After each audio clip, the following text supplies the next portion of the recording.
আপনাকে ধন্যবাদ আমাদের স্টুডিওতে আসবার জন্য জনাব সেলিম উদ্দিন। আপনার কাছে আমার প্রথম যেটি প্রশ্ন সেটি হচ্ছে ক্ষমতাসীন 4 দলীয় জোট সম্পর্কে। শরিক দল যেটি রয়েছে বাংলাদেশ জাতীয় পার্টি, তার প্রধান নাজির রহমান মঞ্জুর সম্প্রতি জামাত ইসলামী সম্পর্কে কটূক্তি করেছেন। এ ব্যাপারে আপনি কিছু বলবেন কি? আসলে দেখেন, আমি তো দেশের বাইরে আসছি 4 তারিখে, লন্ডনে আসছি। কি কটূক্তি করেছেন আমার কাছে ক্লিয়ার না। জি, অবশ্যই তিনি বলেছেন জামাতের বিরুদ্ধাচারণ করেছেন, জামাতকে এই জোটে না রাখাই ভালো, এ ধরনের কথা বলেছেন, কারণ জামাত স্বাধীনতা বিরোধী শক্তি। আপনি এই ব্যাপারে কিছু বলবেন কি? না, জামাতকে বাদ দিলে তো জোট থাকে না। জোটের একটা অন্যতম শরিক দল জামাত ইসলামী বাংলাদেশ। 4 দলীয় জোটের অন্যতম শরিক হিসেবে জামাতকে বাদ দিলে তো জোট মানে জোটের যে শক্তি সেটা তো থাকবে না। সেক্ষেত্রে নাজির রহমান মঞ্জুর সাহেব কি বলেছেন এটা হয়তো ওনার ব্যক্তিগত মতামত, ওটা না জেনে আসলে ক্লিয়ারলি বলা যাবে না। আর স্বাধীনতা বিরোধী অথবা পক্ষ, এটা তো আলোচনার বিষয় না। বিষয় হলো জোট হয়েছে দেশকে সামনের দিকে এগিয়ে নিয়ে যাওয়ার জন্য, যাতে করে দেশে অর্থনৈতিক সমৃদ্ধি আসে, রাজনৈতিক স্টেবিলিটি যাতে আসে, এবং দেশে যাতে সন্ত্রাস বন্ধ হয়, দেশে যাতে মানুষ নিরাপত্তার সাথে ঘুমাতে পারে, এজন্যই জোট গঠন করা হয়েছে। সুতরাং এই জোটের প্রয়োজন শেষ হয়ে যায়নি। যে প্রয়োজনের ভিত্তিতে জোট করা হয়েছে সেই কারণে জোটকে ধরে রাখতে হবে। আমার ধারণা যেটা হয়তো কোনো মিসআন্ডারস্ট্যান্ডিং হয়েছে, ঠিক হয়ে যাবে। সেটা আপনি ভাবছেন। এবার আরেকটি প্রশ্ন আমার সেটি হচ্ছে, আওয়ামী লীগের মুখে আমরা সাধারণত শুনে থাকি স্বাধীনতার সপক্ষের শক্তি এবং স্বাধীনতার বিপক্ষের শক্তি। এটা বলতে আপনি কি বুঝান বা আপনি কি মনে করেন, কেন এ ধরনের একটি উক্তি বা এ ধরনের একটি শব্দ, এরকম ধরনের একটি বাক্য আমাদের দেশের রাজনীতিতে চলে এসছে? রাইট, আসলে অ্যাকচুয়ালি এই শব্দ দ্বারা কি বোঝায় এটা আওয়ামী লীগ ভালো বলতে পারবে, কারণ আমার ধারণা এটা তাদের রাজনৈতিক একটা হাতিয়ার। আওয়ামী লীগের কাছে আসলে দেশের জনগণকে দেওয়ার জন্য তেমন কিছু নাই। ৭২ থেকে ৭৫ তারা দেশ পরিচালনা করেছে, দেশের মানুষকে তারা তেমন কোনো কিছু দিতে পারেনি। তারপর ৯৬ থেকে ২০০১ সাল পর্যন্ত দেশ চালাইছে, তারা দেশের মানুষকে তেমন কিছু দিতে পারেনি। এই জন্য তাদের ক্ষমতায় যাওয়ার, আওয়ামী লীগ মুক্তিযুদ্ধকে একটা রাজনৈতিক হাতিয়ার হিসাবে, তাদের ক্ষমতায় যাওয়ার সিঁড়ি হিসেবে ব্যবহার করে আসছে। মুক্তিযুদ্ধের যে প্রকৃত তাৎপর্য ছিল দেশের মানুষকে অর্থনৈতিকভাবে মুক্তি দেওয়া, মানুষের জীবনমান উন্নত করা, দেশের শিক্ষা ব্যবস্থাকে ঢেলে সাজানো, দেশের ছাত্র সমাজকে আগামী দিনের নেতৃত্বের জন্য তৈরি করা ইত্যাদি কোনো ক্ষেত্রেই আওয়ামী লীগ তেমন কোনো অবদান রাখতে পারেনি।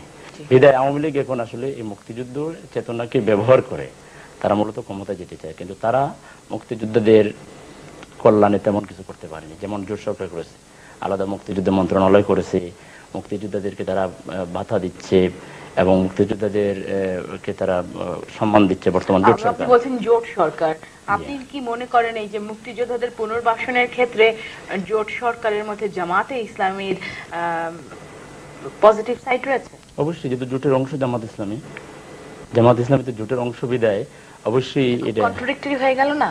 কিভাবে কারণ জামাত সবসময় স্বাধীনতা বিরোধী শক্তি, তারা এই মুহূর্তে মুক্তিযোদ্ধাদের পুনর্বাসনের জন্য অর্থ সহায়তা দিয়ে আসছে, অর্থ সহায়তা করছে, এটা খুব কন্ট্রাডিক্টরি না? একটা বিষয় দেখেন যে আসলে স্বাধীনতা বিরোধী অথবা পক্ষ, একটা সময় দেশ যখন স্বাধীন হয়েছে, স্বাধীনতা যুদ্ধ যখন হয়েছে, তখন জামাতের ভূমিকা কি ছিল এবং সেটাকে নিয়ে ৩৪ বছর পর এটাকে টেনে এনে জাতির মধ্যে দ্বিধা বিভক্তি সৃষ্টি করা, এটা আসলে কোনো জাতির জন্য কল্যাণকর হতে পারে না।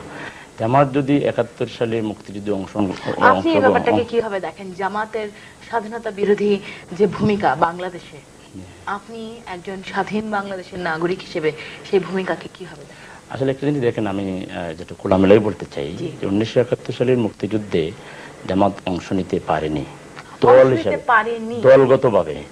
কারণ আমি শেষ করি, লেট মি ফিনিশ। জি, আপনি যেহেতু বলছেন অংশ নিতে পারেনি, এর জন্য আমি জানতে চাইলাম অংশ নিতে না পারা এবং বিরোধিতা করা টোটালি দুটো ডিফারেন্ট। না, জামাত মুক্তিযুদ্ধে দলগতভাবে ঘোষণা দিয়ে কোনো বিরোধিতা করেনি। আপনি একটা ডকুমেন্টে দেখাইতে পারবেন না। জামাত ঘোষণা দিয়ে যে এই বাংলাদেশের স্বাধীনতা যুদ্ধে যারা অংশগ্রহণ করেছে এদের বিরুদ্ধে ভূমিকা পালন করার জন্য তার দলীয় নেতা কর্মীদেরকে কোনো সার্কুলার দিয়েছে অথবা কোনো ঘোষণা দিয়েছে? জামাতের সঙ্গে যারা যুক্ত, জামাতের যেসব নেতৃবৃন্দ রয়েছেন তারা আমাদের দেশের বুদ্ধিজীবীদের হত্যা করেছেন, তারা আমাদের দেশকে, কোনো প্রমাণ নাই তো। বুদ্ধিজীবীদের যদি জামাত হত্যা করে থাকে, আপনারা যদি স্বাধীনতার এত বছর পর জামাত কোনো যদি প্রমাণ নাই, বুদ্ধিজীবীদেরকে হত্যা করে থাকে, তাহলে কেন জামাতের বিরুদ্ধে জামাতের আপনাদের শীর্ষ নেতা, জামাতের শীর্ষ নেতাদের বিরুদ্ধে বহু রকম অভিযোগ রয়েছে? না, অভিযোগ তো এক জিনিস, অভিযোগের প্রমাণ থাকতে হবে। কোন প্রমাণ আপনি কি আছে? চান আপনাদের বিরুদ্ধে মামলা জামাতের শীর্ষস্থানীয় নেতৃবৃন্দের বিরুদ্ধে মামলা দায়ের করা হোক? মামলা দায়ের যদি কারো বিরুদ্ধে কোনো এলিগেশন থাকলে মামলা দায়ের করা হইতো। আমরা তো জামাতের কোন নেতার বিরুদ্ধে অথবা কোন কর্মীর বিরুদ্ধে, অর্থাৎ আপনারা স্বাধীনতার সময়কার যে ভূমিকা জামাতের ছিল সেটা টোটালি ভুলে গেছেন? না, জামাত স্বাধীনতার সময় কি ভূমিকা ছিল সেটা আপনাকে জানা উচিত। হ্যাঁ জি, আমরা জানি তারা সেটা স্বাধীনতা হলো- চায় না, আমরা জানি তারা বুদ্ধিজীবীদের হত্যা করেছে, আমরা জানি তারা স্বাধীনতা এটা তো বিরোধী জানেন শুধু, বিভিন্ন রকম কিন্তু এটার কোনো প্রমাণ নাই। ইতিহাস। এটার প্রমাণ কেউ দিতে পারে না। ইতিহাস। আপনি বাং- এর ব্যাপারে বাংলাদেশের তো প্রমাণ চাইতে পারেন না, আপনি তো প্রমাণ চাইতে পারেন না অনেক কিছু, আপনি তো কিভাবে প্রমাণ চান? না, প্রমাণ ছাড়া কি কোনো অভিযোগ? আপনি কি জানেন আমি না? আপনার বিরুদ্ধে একটা অভিযোগ দিয়ে দিলাম, মনে করেন, জি। এই অভিযোগের কোনো প্রমাণ ছাড়া কি আপনি এটা মেনে নেবেন? না, অবশ্যই মেনে নেবেন। আপনারা হ্যাঁ। মানছেন না হ্যাঁ। যে আপনারা স্বাধীনতা বিরোধী না? না, স্বাধীনতা বিরোধিতা জামাত বলতে স্বাধীনতা বিরোধী না? জামাত স্বাধীনতা, যে অর্থে জামাতকে স্বাধীনতার বিরোধী বলা হয় সেই অর্থে জামাত স্বাধীনতা বিরোধী না। জামাত মুক্তিযুদ্ধে অংশগ্রহণ করতে পারেনি, কিন্তু জামাত মুক্তিযোদ্ধাদেরকে হত্যা করার জন্য, বুদ্ধিজীবীদেরকে হত্যা করার জন্য অথবা মুক্তিযুদ্ধের বিরোধিতা করার জন্য জামাত কোনো সার্কুলার দিয়েছে অথবা কোনো বক্তব্য দিয়েছে, একটা প্রমাণ আপনি দেখাতে পারবেন না। আল বদর, আল রাজাকার, যে শব্দগুলো ওই সময় বাংলাদেশের দেখেন, ওই সময় বাংলাদেশে অনেকেই অনেকেই মুক্তিযুদ্ধে অংশগ্রহণ করতে পারেনি, মুসলিম করেনি, অত্যন্ত দুঃখজনক। বাংলাদেশের বাম কমিউনিস্টরা করতে করেনি। এটি অত্যন্ত দুঃখজনক। আপনি বাম কমিউনিস্টের সঙ্গে জামাতের তুলনা করছেন, আপনি অন্যান্য না, রাজনৈতিক আমি দলের বলছি সঙ্গে জামাতের তুলনা বাংলাদেশের করছেন। জামাতকে আমরা জানি বাংলাদেশের স্বাধীনতা আপনি বিরোধী। আমাকে যেহেতু প্রশ্ন করেছেন, আমাকে কথা বলতে দেন প্লিজ। সেটা তো খুব দুঃখজনক হবে। দুঃখজনক আপনি যদি পরে আপনি বললেন, স্বীকার না করেন, মানুষ আগে আপনি আমার অন্যায় কথাটা করতেই পারে। শুনেন, তারপরে মানুষের অন্যায় থাকতেই পারে, তারপরে কিন্তু দুঃখজনক স্বীকার বলেন। করার মধ্যে, প্লিজ মেনে লেট নেওয়ার মি মধ্যে ফিনিশ। মহত্ব। জামাত ইসলামী বাংলাদেশ মুক্তিযুদ্ধের সময় একটা ছোট দল ছিল আসলে। আমাদের আজকের মতো এত বড় দল ছিল না জামাত ইসলামী।